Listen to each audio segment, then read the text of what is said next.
Okay, this is the last part of the frosting mixture that we're doing. The last step here before we put it on the cake is to mix into the egg white sugar mixture. If you can see this, the chocolate.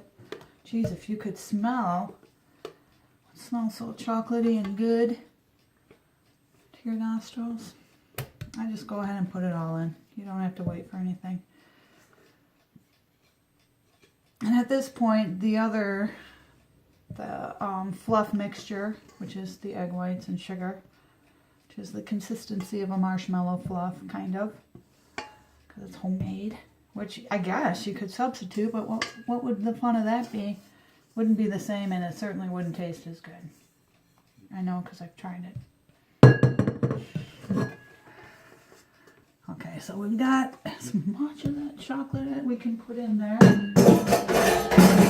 And this as well, we're going to whip with the hand mixer. And we're going to whip it up because we want this to be a nice airy light frosting that we're going to put on the log.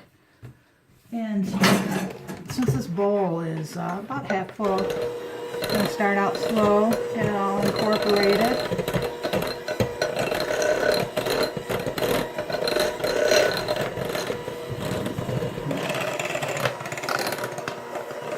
Color of it. I don't know if you can see very well. I'm going to scrape the sides of this too. This is almost done. I can't believe it. Because you only make this once a year really, but at this time of year you make 2, 3, sometimes 4. Actually only one time, and that's going to be this time.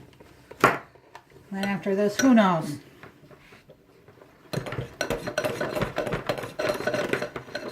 Stir it up, and I'm going to whip it up a little bit more.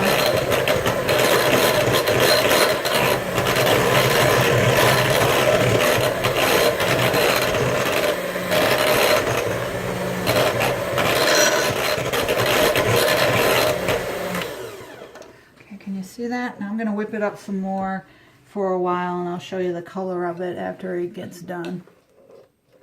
Hopefully it'll lighten up and fluff up. Okay, I removed the plastic wrap on this log that I filled with whipped cream earlier. Now I'm going to set it down on this board that we covered with tin foil.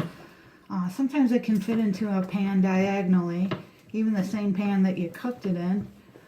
Shaking off some of that powdered sugar, cinnamon powder sugar that we put in. I'm going to try to get it in the middle, but I'm not going to worry about it. Turn it over into there, and there we go. It is on the board. Get rid of this stuff.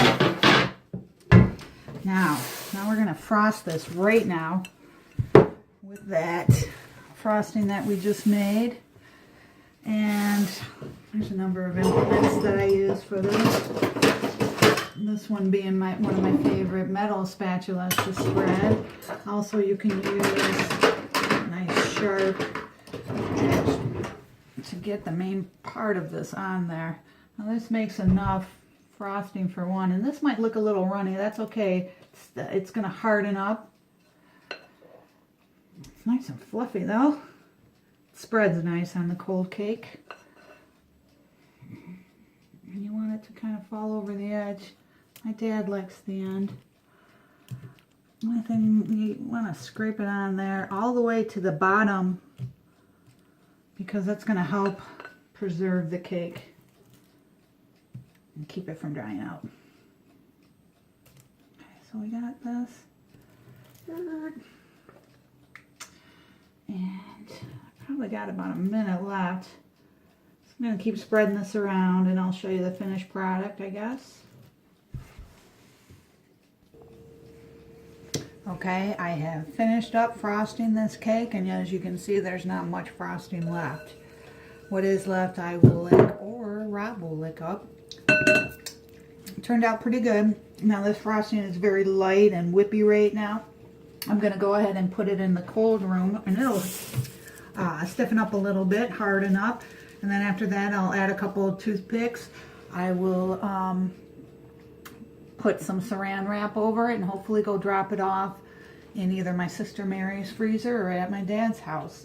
I have another one that I'm going to be making. That's why I got one for either one. And this is a Christmas